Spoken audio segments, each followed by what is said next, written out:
Continuando con el estudio de Efesios, entonces, el secreto número 8, que es la armadura de Dios, parte 3.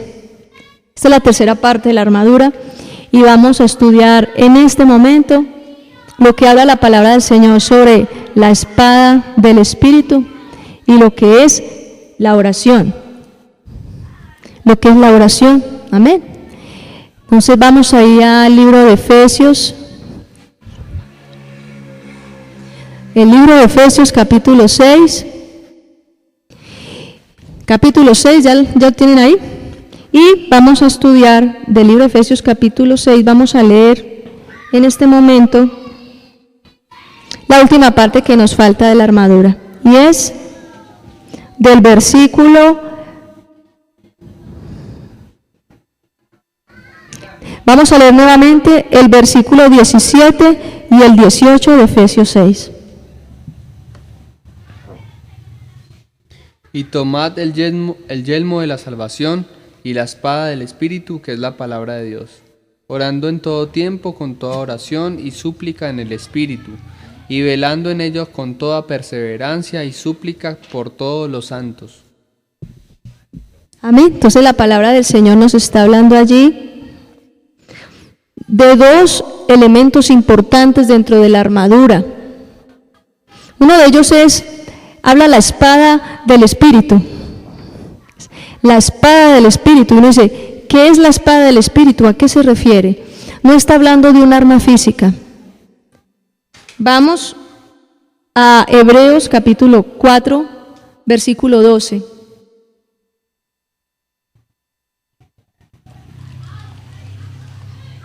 Hebreos 4:12 dice la palabra del Señor. ¿Qué es la espada? ¿Cierto? Habla de una espada.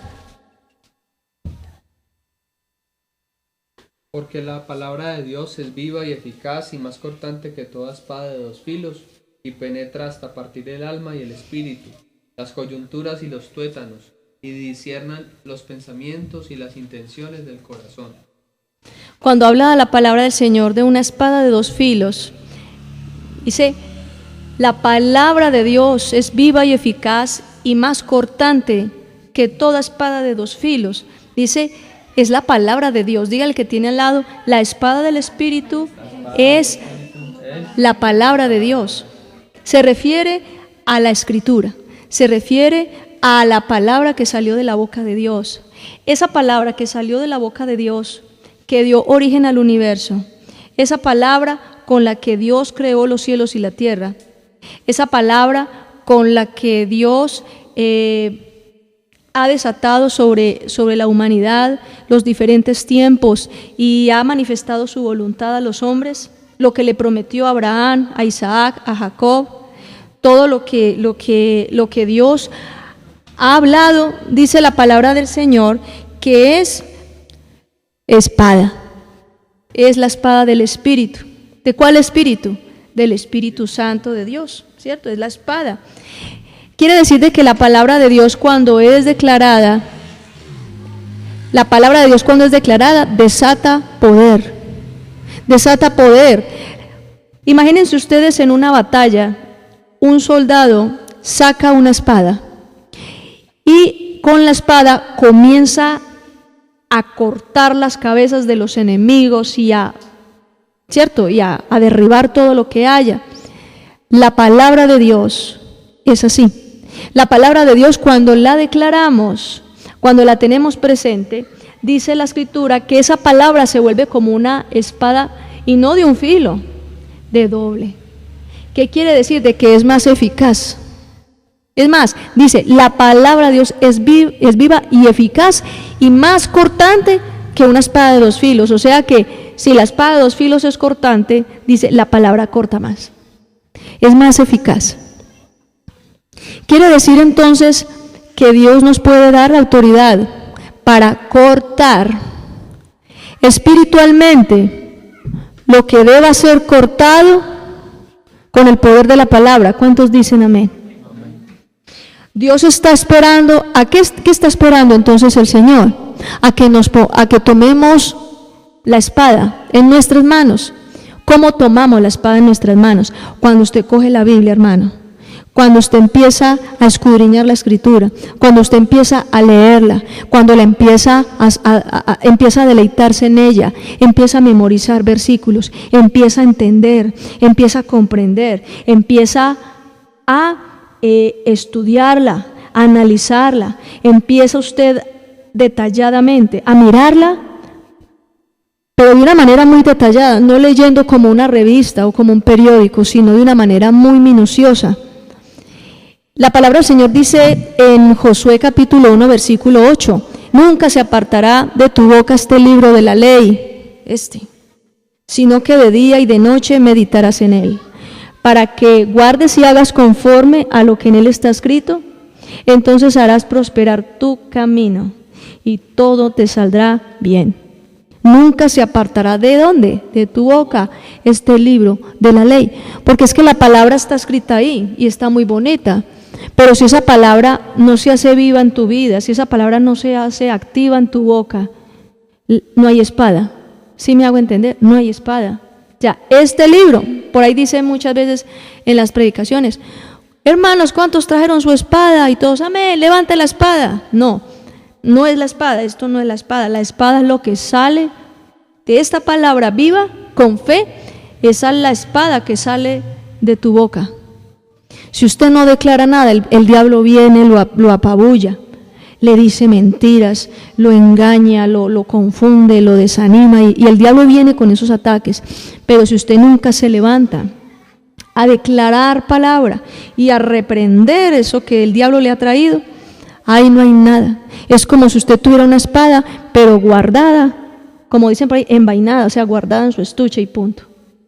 ¿Una espada guardada en su estuche es peligrosa o no? Para nada.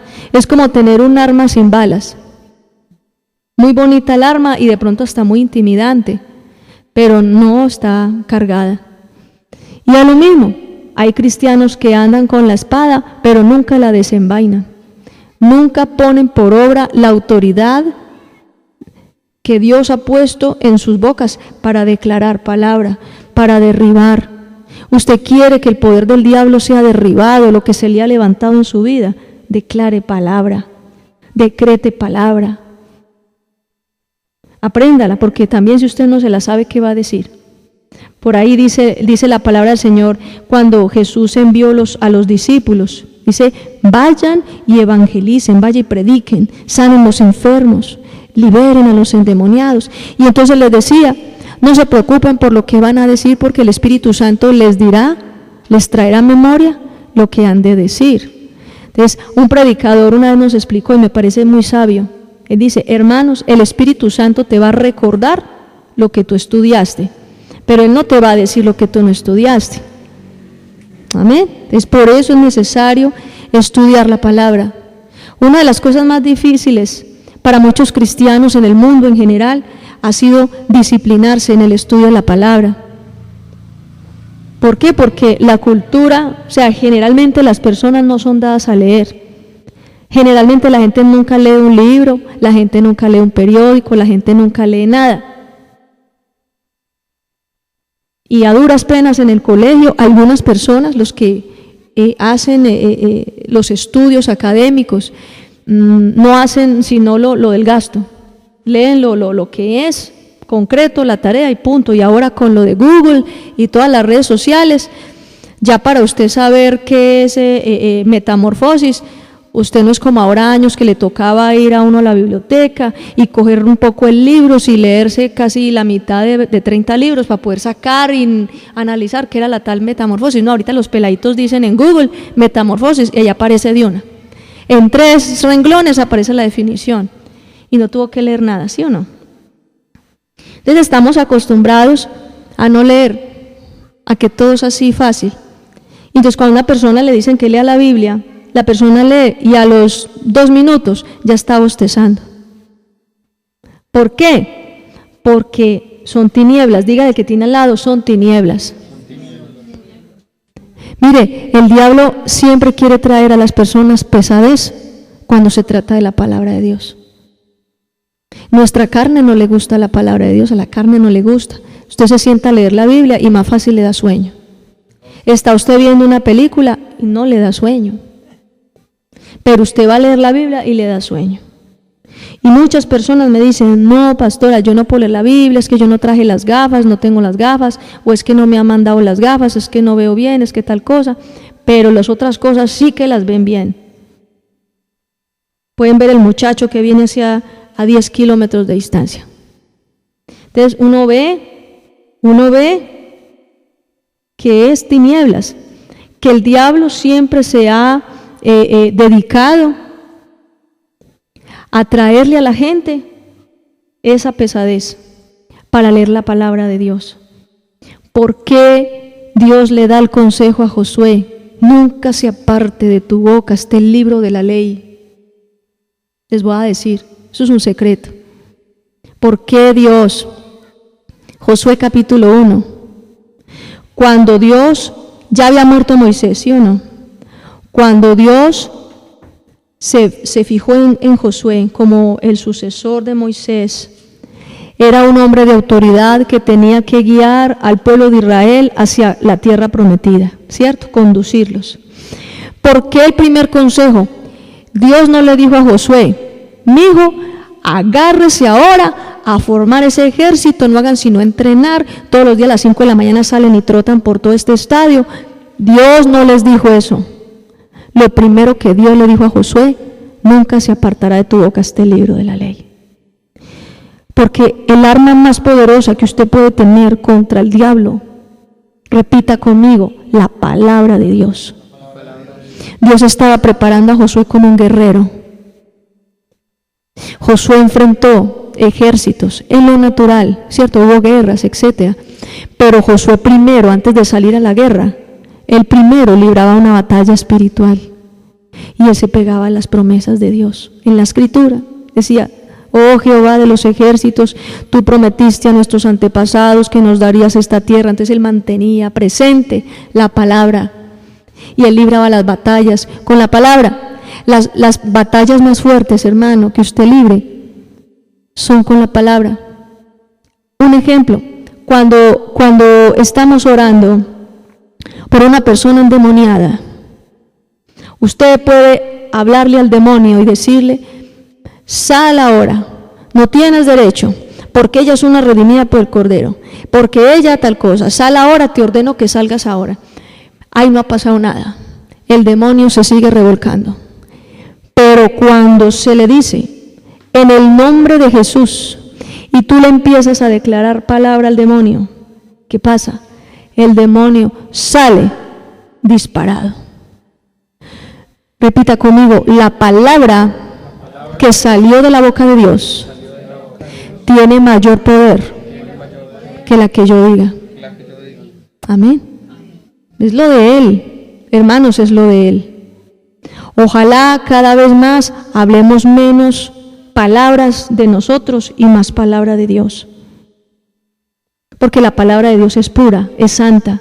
La palabra de Dios nos santifica, la palabra de Dios es más sabia que las reflexiones de uno.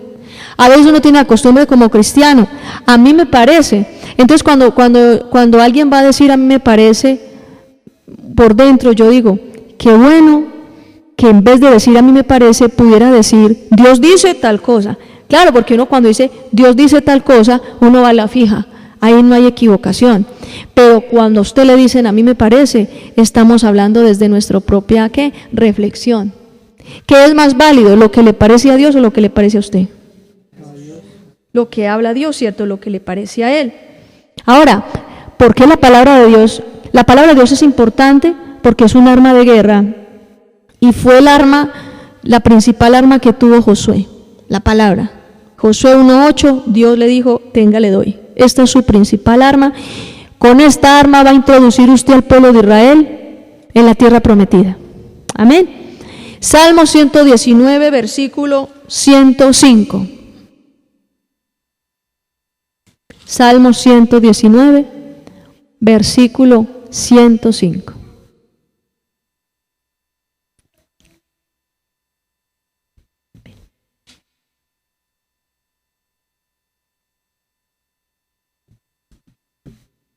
Lámpara es a mis pies tu palabra y lumbrera a mi camino. La palabra de Dios alumbra nuestro camino.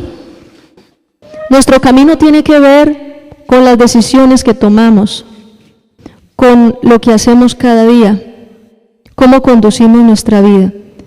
Muchas personas dicen, no, yo me siento desorientado, no sé qué hacer, no sé qué camino coger. La palabra de Dios te muestra el camino. ¿Cuántos dicen amén? La palabra de Dios te muestra el camino a seguir, te muestra qué decisiones debes tomar. Muchos dicen, no, es que este muchacho me ofreció matrimonio, pero yo no sé qué camino coger. Hermana, el consejo mío, coja la Biblia y póngase a leer a la luz de la Escritura cuál es el hombre que Dios tiene para usted y compare si ese no es, de una vez despáchelo, no lo ilusione. Así es de sencillo. Si a usted le hacen una propuesta de negocio y usted compara la palabra de Dios, que hay cosas y estrategias que no son bíblicas, de una vez, hermano, cancele ese negocio, hermano, no se enrede. Todo lo que usted haga por fuera de la palabra del Señor, Dios no lo respalda. El apóstol Ronnie en estos días, en una enseñanza muy importante, este varón de Dios dice, Dios no se compromete sino con sus diseños, sus estructuras y sus leyes. Cuando usted y yo entendemos sus diseños, estructuras y leyes y nos metemos dentro de ello, estamos bajo su cobertura y su respaldo. Pero cuando nosotros no lo hacemos por ese lado, Dios no nos respalda. Dios solo se compromete con lo que Él diseñó. Amén. Solo se compromete con sus planes. Dios solo se compromete con lo que Él mismo diseñó. No, es que yo quiero mucho a mi hijo y es cabecidurito y va a meter la cabeza por allá, se va a casar con la mujer equivocada y va a hacer yo no sé qué, pero es que yo lo amo mucho y lo voy a respaldar. Así no es Dios. Así no es Dios. Él no se compromete sino con lo que Él mismo ha diseñado, con lo que Él mismo ha establecido. Por eso la riqueza más grande de un cristiano es entender los planes de Dios. Porque usted va a la fija. Es como alguien que ya tiene la clave de qué negocio montar, la mina de oro. ¿No han visto eso? Que montar un negocio es un riesgo. Pero cuando una persona ya hizo todo y está totalmente segura, monta el negocio y progresa. Lo mismo, cuando nosotros, hermanos, cuando nosotros todo lo hacemos dentro del plan de Dios, Dios nos prospera. Causas por las cuales Dios no nos ha prosperado en muchas cosas, por más que hemos querido, porque las hemos hecho por fuera de los planes de Dios. Porque no era la manera, no era el tiempo, no es las personas, no es el dónde, no es el cómo. Hay que entender todo eso, el cuándo, el cómo, el dónde, con quiénes. Todo eso hay que tenerlo muy claro. Y eso solamente nos es revelado en su presencia. Él es el que nos muestra todo. Por eso debemos dedicar más tiempo a estar en la presencia de Dios y comprender cuáles son sus planes en nuestra vida.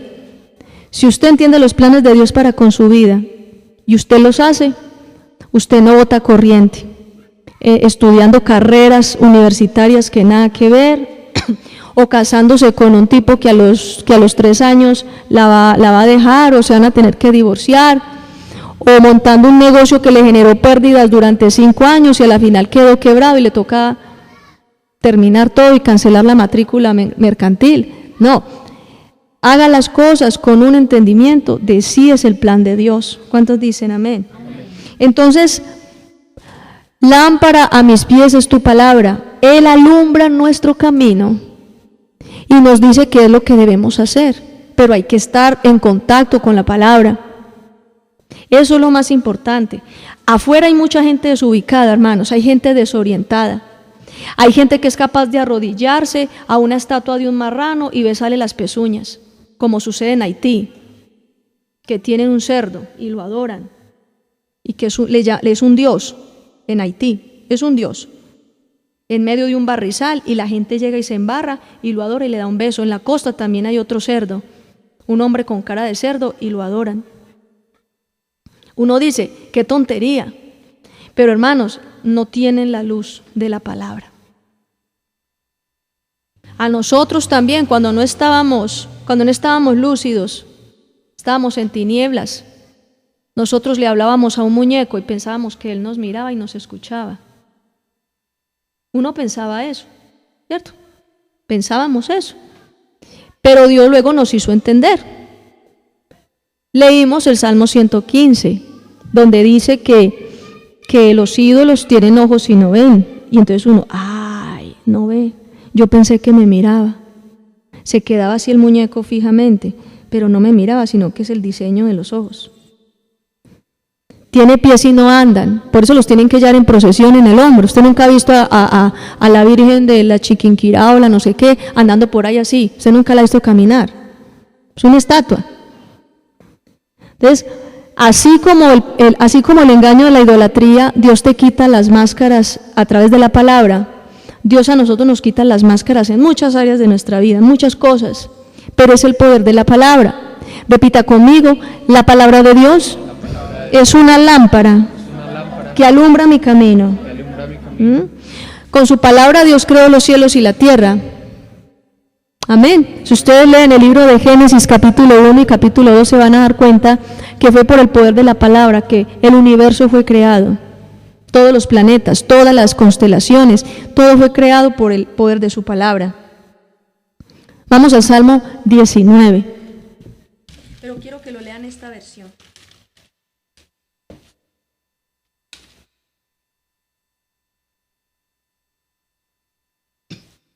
Vamos a leerlo completo. Los cielos cuentan la gloria de Dios, y el firmamento declara lo que sus manos han hecho. Un día le cuenta a otro este mensaje, y cada noche a la siguiente.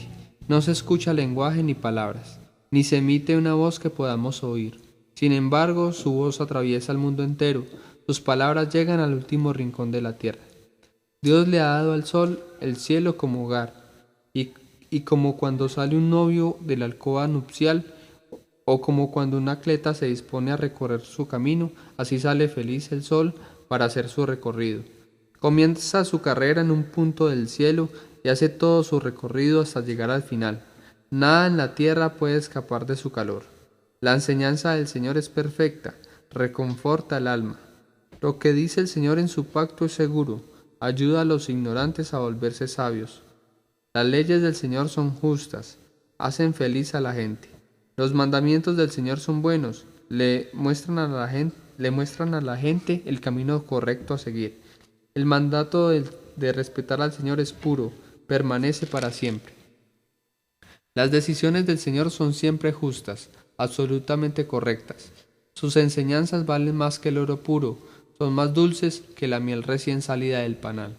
Dios mío, tus enseñanzas previenen de todo peligro a quienes te respetan. Los que te obedecen serán recompensados. ¿Quién puede darse cuenta de absolutamente todos sus errores? Así que te pido que me ayudes a no cometer pecados sin darme cuenta. Protégeme de la soberbia, no dejes que gobierne mi vida. Solo así podré estar puro y libre de toda culpa. Señor, tú eres mi roca, eres quien me salva. Deseo que te complazca todo lo que digo y pienso. Amén. Entonces, si hay un pasaje de la Escritura que a mí me ha impactado, donde yo puedo entender la importancia de la palabra de Dios, es el Salmo 19.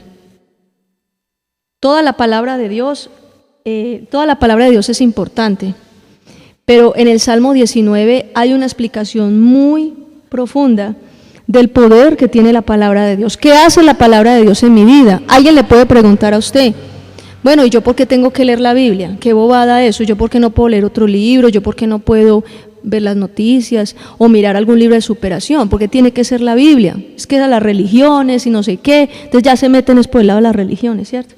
Pero en realidad, el Salmo 19 hay una explicación. ¿Qué hace la palabra en la vida de una persona? Y quiero que estén muy atentos, porque Dios quiere enseñarte acerca de lo que hace la palabra en la vida de alguien. Primero empieza el Salmo 19 y dice que la palabra de Dios reconforta el alma. Eso la leímos en esta versión.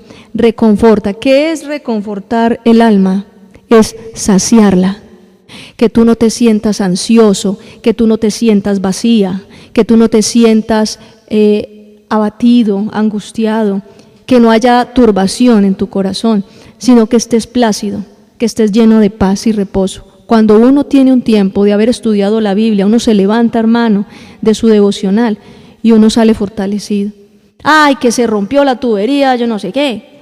Ah, que del colegio que lo llamaron, que porque la profesora dijo que el niño se metió yo no sé en dónde. Usted sale en paz, sale tranquilo.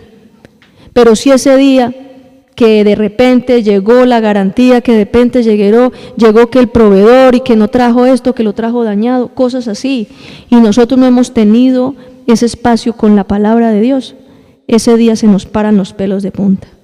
Ese día a muchos se les olvida que son cristianos, porque la palabra nos mantiene centrados, diga conmigo centrados, a pesar de lo que pase. Porque yo no le voy a decir a usted lea la Biblia y a usted Dios lo va a salvar de todas las adversidades, usted va a tener una vida color de rosa, pero sí va a tener paz para enfrentar las cosas. La palabra de Dios es importante porque reconforta, sacia. Uno de los hermanos acá en la iglesia cuando está contentico hace así, ¿cierto? Y esa expresión, ¿sabe qué es esa expresión? Como una expresión de gozo, de satisfacción, ¿cierto? De regocijo. Esa palabra saciar el alma es estar uno así. ¿Por qué? Porque Dios nos da eso. Solamente viene de Dios, eso no lo da nada. Y solo viene a través del poder de su palabra. ¿Cuántos dicen amén? Trae felicidad la palabra de Dios. La gente que lee la Biblia es feliz. Mientras más leen la palabra de Dios son más felices, porque es una fuente de felicidad. Porque tú empiezas a conocer cuánto Dios te ama, y conocer cuánto Dios me ama hace que a mí ya no me moleste que me rechacen. Si tú sabes que Dios está contigo, a ti ya no te va a dar miedo estar sola o estar solo. Si tú sabes que Dios te protege, ya no te va a dar miedo las amenazas de alguien. Si tú sabes que Dios es tu proveedor, tú no vas a estar pensando que no hay con qué mercar y que la nevera está vacía. Si me hago entender, mientras tú más conozcas a Dios en la Escritura, vas a estar menos temeroso de las cosas de la vida, porque te trae felicidad. Yo estoy muy feliz. El hecho de yo saber que Dios dijo que me va a cuidar y que nunca me va a faltar nada, yo estoy muy feliz. Yo no tengo que estar pensando con qué vamos a pagar los gastos del otro mes y etcétera. No. Uno no tiene que estar pensando esas cosas, porque es que Dios se encarga de eso. Si en algo tenemos nosotros de preocuparnos, es en santificarnos, apartarnos de pecado, sojuzgar esta carne, ¿sí? Buscar, inquirir en la presencia de Dios, conocerlo más. Eso es el trabajo de nosotros. Él se encarga del resto. Él te protege de tus enemigos, Él te provee todo lo que necesites, Él te va a dar el amor que tú necesitas, el apapacho, el cariño, Él te va a dar la amistad y la compañía, Él te da todo. La gente que lee la palabra de Dios es feliz. La gente que estudia la palabra del Señor de todo corazón es feliz. Es feliz. ¿Cuántos dicen amén? Amén? Nos muestra, la palabra de Dios nos guía, nos muestra el camino. Ustedes han visto los ciegos que andan con esos perritos guías. Y el perrito va, y el ciego va con el perrito y confía plenamente en que el perro lo va a guiar. Mire, la palabra de Dios es una guía para nosotros. Es una guía. Y el que esté desorientado, está desorientado es porque necesita fortalecerse en la palabra del Señor. La palabra nunca cambia. Dios dijo a Abraham, ¿hace cuánto? Como 2000 años, no más. Hace por ahí 5000 años, Dios le dijo a un hombre ahí, barbadito, de una túnica de esas árabes, de por allá del oriente, le dijo, sal de tu tierra y tu parentela a la tierra que yo te daré. Y quedó escrito, ¿no? En Génesis 12, versículo 2, y serán benditas en ti todas las naciones de la tierra. Eso lo escribió hace como 5000 años. ¿Y esa palabra cambió? No. Una persona que acepte a Jesucristo y que entre bajo ese pacto y que sea aprobada por la fe en Jesucristo, que crea en Jesucristo. Por el hecho de haber creído fue aprobada por la fe y dice que se constituye en descendiente de Abraham. Y recordando hace 5,000 años le dijo, benditas serán a ti todas las naciones de la tierra. Quiere decir, todos los que crean, todos los que entren en ese pacto que yo hice contigo, los que entren en ese pacto, sea un pacto de fe. No le hablo de la circuncisión ni nada de eso, eso es la ley. Le hablo del pacto en fe, que ese es el que permanece. Le dice, los que entren en ese pacto van a ser benditos. Diga al que tiene al lado, tú eres bendito, tú eres bendita. ¿Sí? Así es, hermanos, de claro y de verdadera esa palabra, no cambia. No, es que hermanos, la crisis, es que derribaron las Torres Gemelas en Estados Unidos, es que en tal lugar hubo un tsunami, es que el terremoto en tal parte, no. Cielo y tierra pasan, pero la palabra de Dios nunca pasará.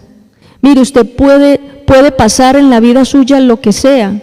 Yo les he dicho, ayer hablaba con una persona, una mujer cristiana, y estaba tambaleando en la fe. Y yo le había dicho algo hace unos años, y al día de hoy estaba tambaleando, y yo le dije, si hay algo que yo sé, es que lo que Dios a usted le dijo, así pasen años, así usted dé las vueltas que haya dado, así suceda lo que suceda, así la tierra se estremezca y se revuelque y se ponga patas arriba, Dios nunca va a dejar de cumplir su palabra. Eso lo tengo yo seguro, yo lo creo. Dios nunca dejará de cumplir su palabra. ¿Cuántos dicen amén? Nunca, hermanos, nunca dejará de cumplir su palabra. Por eso yo me aferro a todo lo que Dios dice en su palabra. Y tengo que creerlo, porque si yo lo creo, ahí está mi sanidad. Si yo lo creo, ahí está mi libertad. Y si yo lo creo, ahí está mi bendición, mi provisión. Ahí está todo lo que uno necesita. Creer que esa palabra nunca cambia. Él nunca cambia de manera de pensar. Él no dijo, creemos los cielos y la tierra, y vio que era bueno, y después dice, ay no, qué pereza, voy a hacer otra cosa, ya no quiero a los seres humanos, voy a crear a otro tipo de seres. No, Él nunca retrocedió en lo que hizo, porque todo es perfecto. ¿Cuántos dicen amén? Amén.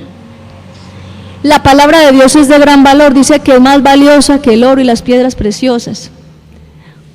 ¿Por qué es valiosa? Porque es verdadera. Hay gente que va a esos congresos, hermanos, esos congresos donde van esos filósofos, esos psicólogos. Ustedes han escuchado a Pablo Coelho, ¿sí? Este hombre Coelho, que ha sido como un psicólogo, como muy famoso, que ha escrito esos libros, es que deshojando margaritas, amar y no depender, o sea, como las claves, le da a la gente las claves que para ser libre del dolor emocional, que por las decepciones amorosas y todo el asunto. Y entonces la gente, esas sí, hermanos, en unos tumultos van a esos congresos y son ahí pegados de ese hombre y esas palabras, compran sus libros. Hermano, la palabra de Dios es más valiosa que lo que diga un psicólogo. ¿Cuántos dicen amén? La palabra de Dios es más valiosa que el libro que haya escrito un filósofo o un líder mundial. Es mucho más importante que cualquier otra palabra. Es dulce. La palabra de Dios es dulce. Y a uno le deleita. O sea, uno saborea la palabra y es deleitosa, hermanos. Es deleitosa. Nos advierte. ¿Cuántas veces usted ha pensado hacer algo, pero cuando toma la palabra de Dios, el Señor le muestra allí que lo que va a hacer no le conviene? Ya si usted lo hace por cabezón, pero Dios nunca va a dejar de mostrarle el camino a usted, nunca. Nos muestra nuestros errores. ¿Quién podrá entender nuestros errores? Líbrame, Señor, de los que me son ocultos. Porque es que a veces uno piensa que está haciendo las cosas bien. Uno piensa que está haciendo las cosas bien. ¿Cuántas veces hemos sido engañados por nuestro propio corazón? Levanten la mano aquí. ¿Quién ha sido engañado por su propio corazón, pensando que lo que está haciendo está bien? Hasta que llega la palabra y ¡plas! Lo aplasta a usted, le pega la enjabonada. Usted se da cuenta de que la cosa no era así. Usted se da cuenta que no es así, pero gloria a Dios por eso. nos libera de nosotros mismos. Hermanos, a veces el peor enemigo que nosotros tenemos somos nosotros mismos. A veces no es ni el diablo, somos nosotros mismos. Porque a través de nuestra propia opinión es que nosotros le hemos seguido las mentiras al diablo, ¿sí o no? Yo les he dicho a ustedes, el diablo a usted no lo puede obligar a pecar. El diablo a usted no lo puede obligar a que usted haga algo que no quiere, porque él siempre parte del libre albedrío. Él no puede violar eso, porque eso fue una ley que Dios creó. Y cuando Dios lo creó a usted, Dios lo creó con libre albedrío. Ni siquiera Dios viola eso. El diablo no se puede meter con usted si usted no se lo permite. El diablo no puede meterlo a usted por allá en ese lugar si usted no acepta y va por su propia decisión. Entonces, el diablo es mentiroso, pero nosotros mismos, nuestro yo interior es peligroso. Es más peligroso que el diablo, porque esa parte de nosotros, nuestra propia opinión, es la que nos lleva a nosotros a cometer los errores más grandes. Y debemos de cuidarnos de nosotros mismos. Repita conmigo, nosotros mismos. Nosotros mismos Podemos ser un enemigo peligroso. Por eso, hermanos, antes de usted ponerse a tomar decisiones, a mí me parece, yo creo, según mi parecer, hermano, no hable así. El cristiano, mientras más dependiente se vuelve de la palabra, cada vez dice menos yo creo o a mí me parece, no da una posición. Usted nunca escuchó a Jesús diciendo a mí me parece, no, él siempre decía mi padre esto y esto, mi padre, él decía yo nunca hago nada que no me sea dado del cielo, yo no hago sino la voluntad de mi padre. Él nunca daba una opinión personal, algo que se le ocurriera a él. Yo creo, a mí me parece, o según mi percepción. Jesús nunca hablaba así.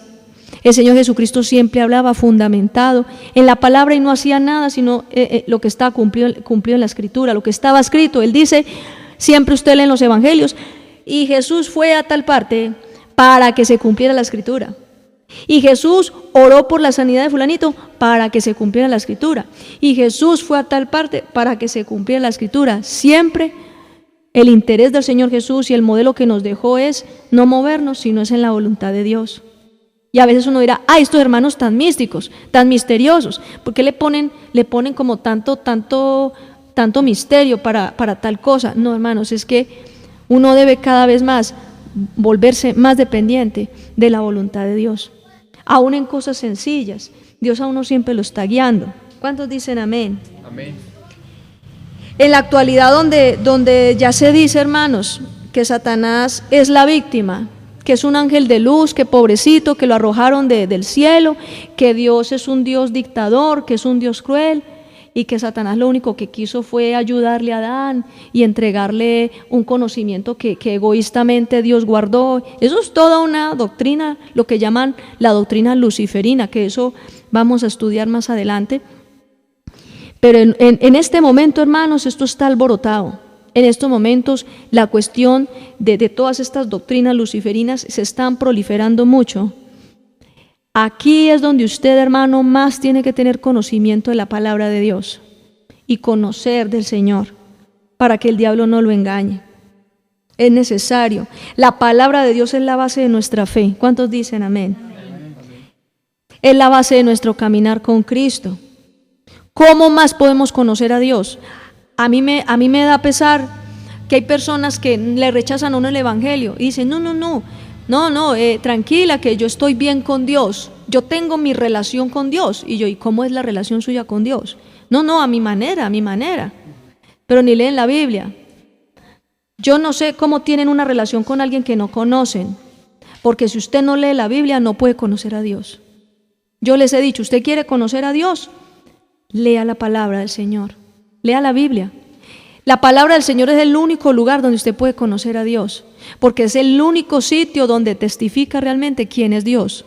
Usted puede leer el Corán, usted puede leer el Ramayana o el libro del no sé qué, y ahí le hablan de un Dios, con D chiquita, un Dios, ¿cierto? las deidades que hay en el mundo del paganismo y le pueden decir a usted, no, es que ese es Dios. No, ese no es Dios, Dios, el creador de los cielos y la tierra. No, el único lugar donde uno conoce al verdadero Dios es en la Biblia. Dígale al que tiene al lado que el único lugar donde se conoce al verdadero Dios es en la Biblia. Una persona llena de la palabra de Dios es fuerte y está blindada. Ustedes han visto esos carros que transportan valores, que son, ¿cómo son esos furgones? Son de unas latas duras, ¿cierto? Y que le van a disparar a las ventanas y no le hacen ni cosquillas. Así es un cristiano, como un carro de valores blindado. Así es un cristiano frente al diablo. Así es. Cuando está lleno de la palabra. Yo recuerdo, hermanos, la palabra del Señor nos enseña en Mateo capítulo 4, versículo 10. Dice la escritura que Jesús estaba en el desierto y llegó el diablo a molestarlo. Y empezó el diablo a tosigarlo. ¿Cómo dice el versículo 10? Jesús le dijo: largo de aquí, Satanás, porque está escrito: adora al Señor tu Dios y sírvele solamente a Él. Despachado quedó. ¿Y eso cómo lo despachó el Señor Jesús? Con la palabra. ¿Cuántas veces, hermano, el diablo ha venido donde usted y empieza el diablo con esa bobada a trabajarle la mente y a tratar de meterle a usted pensamientos, no sé de qué, hermano, de depresión, de fracaso, de frustración, pensamientos de celos, de amargura, vea, mire, no sé qué, pensamientos de inmundicia sexual, pensamientos de ansiedad, pensamientos hasta de fracaso, usted no puede, usted no sé qué, de temor, ay no, de pronto le va a pasar esto, le va a pasar aquello. Y usted, hermano, en vez de sacar esa palabra, en vez de usted declararle al diablo, largo de aquí, Satanás, porque escrito está esto y esto y esto, algunos se han puesto a acariciar las ideas que el diablo les mete en la cabeza. Y esas ideas empiezan a hacer nido en la mente. Y cuando menos pensó, usted termina pensando cosas que nada que ver con la palabra. Y por eso hay gente que se descarría, hay gente que se va de las iglesias. Cuando uno habla con ellos, venga, ¿qué le pasó? ¿Por qué no volvió? No, lo que pasa es que yo me puse a pensar y arranca 2 puntos suspensivos. Es que a mí me parece, puntos suspensivos. Es que yo creo, puntos suspensivos. Y todo lo que dicen es totalmente contrario a lo que dice aquí. Entonces uno dice, con razón, el diablo fue el que lo sacó. Hermanos, no dejen que Satanás les bombarde la mente. No piensen nada que no esté en la palabra del Señor. Amén. Dice también la Escritura que otra de las armas del creyente, que es poder de Dios. Repita conmigo, la oración es poder de Dios. Una persona empieza a orar y empieza la carne ahí, empieza a bostezar, le duele la espalda, le duele el juanete que nunca le había dolido, empieza a dolerle la barriga, se empieza a acordar que no ha comido, etcétera, etcétera, etcétera. Eso sucede. Los tiempos de poder de Dios más importantes en la congregación en general es cuando la gente es convocada a orar. Todas las iglesias tienen reuniones de oración y usted mira las reuniones de oración y la gente que está ahí, cada 8 días perseverando o 2 veces a la semana y perseverando, usted se da cuenta que es gente fortalecida, que usted sale fortalecido de los tiempos de oración, usted sale fortalecido de los tiempos de vigilia, usted sale fortalecido de los cultos. ¿Cuántos dicen amén? Porque la oración nos fortalece. Proverbios capítulo 15. Y vamos a leer el versículo 8 y el 29. El Señor detesta las ofrendas de los perversos, pero le agradan las oraciones de los justos. El Señor se aleja de los perversos, pero está atento a las oraciones de los justos. Amén. Entonces mire cómo le agrada al Señor la oración de su pueblo, la oración de los justos, porque es la oración, hermanos. Jeremías 33:3 dice, clama a mí, yo te responderé y te enseñaré cosas grandes y ocultas que tú no conoces. Hermano, hay cosas que tú no conoces. Dígale al que tiene al lado, hay cosas del reino de Dios que tú todavía no conoces. Dígale. Hay muchas cosas por conocer, hermanos. La palabra en Isaías 45, versículo 3 le dice Dios a Ciro, pero esa palabra también es para nosotros. Dice, te daré los tesoros escondidos y los secretos muy guardados. La sabiduría de Dios es como un tesoro, hermanos. Y eso está por aguardadito en una mina. Haga de cuenta, como una veta de oro por allá metida. Usted quiere, no haga sino abrir la escritura y escudriñe, sáquele tiempo. Y eso es como cuando el minero se pone el casco con la lamparita y se entra a la mina para adentro y empieza con la pica y empieza a darle, a buscar la veta de oro.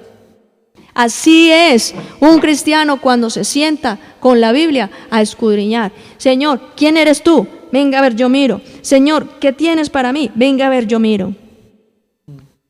Es hermoso, hermanos, ese descubrir de la palabra, lo que el Señor nos está mostrando, lo que Dios quiere hacer en nuestras vidas, tesoros ocultos y escondidos. La oración es otra manera de usted escudriñar esos secretos. Dice, clama a mí. ¿Qué es clamar? Hay una diferencia muy grande entre clamar y simplemente hablar. Usted ve al niño que le dice, ay, ma, tengo como ganas de ir al baño. Ay, no, espere, mi hijo, un momentico. Pero usted ve el niño que está llorando y está gritando, mamá, tengo ganas de ir al baño. Sí, mi hijo, ya vamos. ¿No es así? Clamar es así. Clamar es cuando usted sale como de esa oración mental. Señor, gracias te doy. Hasta va bostezando ahí entre palabra y palabra. Señor, gracias, yo te bendigo. Pero una cosa, hermano, es cuando usted se mete y cuando usted empieza a gemir, empieza a clamar, y cuando ya la oración deja de ser ya intelectual, sino que es una oración en el Espíritu. Es una oración distinta. Esa es la oración que Dios quiere que tú tengas. Una oración diferente. ¿Cuántos dicen amén? Es distinta. La oración debe ser parte de la vida del creyente. Yo no estoy de acuerdo con personas que dicen que ya en el Nuevo Testamento, que estamos bajo la gracia y que ya no es necesario orar. Hay gente que dice que ya no es necesario orar. La gente que dice eso es porque no ha leído la palabra del Señor. 1 Pedro 4:7, miremos lo que dice.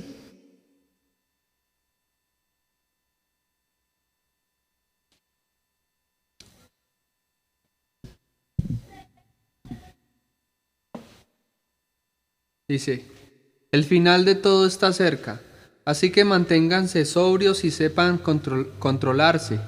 Eso los ayudará a orar. Vuelva y repítalo, amigo. Póngale mucho cuidado. El final de todo está cerca, así que manténganse sobrios y sepan controlarse. Eso los ayudará a orar. El final ya está cerca. ¿Cuántos saben que el final está cerca? Usted, vea, yo estoy aterrada de lo que está pasando en el mundo. En diferentes lugares del mundo ya están levantando estatuas a Satanás. No a los ídolos, a los personajes de la Biblia. No le estoy hablando que levantaron una estatua a Krishna, no. Están levantando estatuas literalmente del diablo, así, con cachos y las patas de cabra y toda la cuestión, y el grillete y todo el asunto. Levantando estatuas de 3 metros de altura. Las están poniendo en lugares de gobierno, en el Capitolio de Oklahoma, por allá en Detroit. Las están estableciendo en diferentes lugares, aún aquí en Colombia, estableciendo estatuas para que la gente llegue a adorar al diablo, para que se le sienten las piernas y lo abracen, para que hagan pacto con él. Eso no se veía hace tiempo.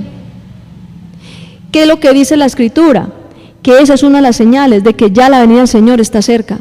Jesús regresa pronto, está pronto, ahí están las puertas. El Señor Jesucristo viene pronto, Él va a regresar por su iglesia. Y las cosas se van a poner cada vez más difíciles. Hay lugares en Estados Unidos que estuve investigando, hay sitios en Estados Unidos donde ya los cristianos están empezando a ser perseguidos. Hay sectas satánicas en el mundo que tienen como misión asesinar a todos los creyentes. Y cuando les estoy hablando de eso, son sectas satánicas que están involucradas o mezcladas con bandas delincuenciales, con grupos subversivos, grupos alzados en armas. O sea, no es que llega el satánico así del piercing, el ojo negro y la camiseta y ¡ay, satán! Y tome para que lleve. No, son bandas de delincuentes, hermano. Les estoy hablando de la delincuencia común, de sicarios. Les estoy hablando de gente que está haciendo eso. Es que hoy en día la cuestión está difícil. Como cristianos tenemos que sacudirnos. Diga el que tiene al lado, sacúdase. Tenemos que sacudirnos del sueño. Por eso dice la palabra en Hebreos 10:38, perdón, dice: levántate tú que duermes y te alumbrará Cristo, porque a veces a la iglesia la cogen como dormida. Nos cogen a nosotros como embotados. Lo que Dios quiere es que estemos atentos. Hay gente que piensa que todavía tiene tiempo y que pueden seguir en la tibieza y que pueden seguir tomándole el pelo al Señor y sacándole el cuerpo a la palabra. Hermano, lastimosamente, ¿sabe qué va a pasar? Dice en 2 de Tesalonicenses capítulo 2, la aparición del anticristo, y dice que el perverso engañará aún a los escogidos. ¿Por qué? Porque están incautos, porque están tibios, porque están jugando con el pecado. Entonces, hay cristianos que en vez de consagrarse, antes el diablo se los va a llevar para su lado. Precisamente porque no han tomado decisiones, porque no se han santificado. Cuando una persona se fortalece en la oración, hermanos, la oración a ti te permite mantenerte, repita conmigo, alerta. La oración. Por eso es que la carne no quiere orar. Y cuando una persona va a empezar a orar, empiezan las molestias, el pensamiento, las distracciones.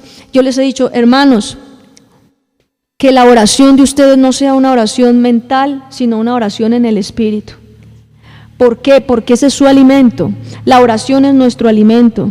Y una persona que no ora es una persona débil. Es una persona a la cual el diablo puede engañar fácilmente. Es una persona que la carne no se le somete. Y como la carne no se le somete, entonces ¿qué pasa cuando una persona no tiene la carne sometida? Puede venir la tentación en cualquier momento y se lo lleva. Mateo 26:41.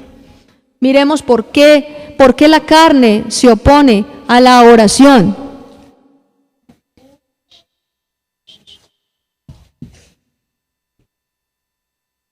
¿Por qué la carne se opone a la oración, muchachos? Mire lo que dice el Señor Jesucristo hablando con los discípulos.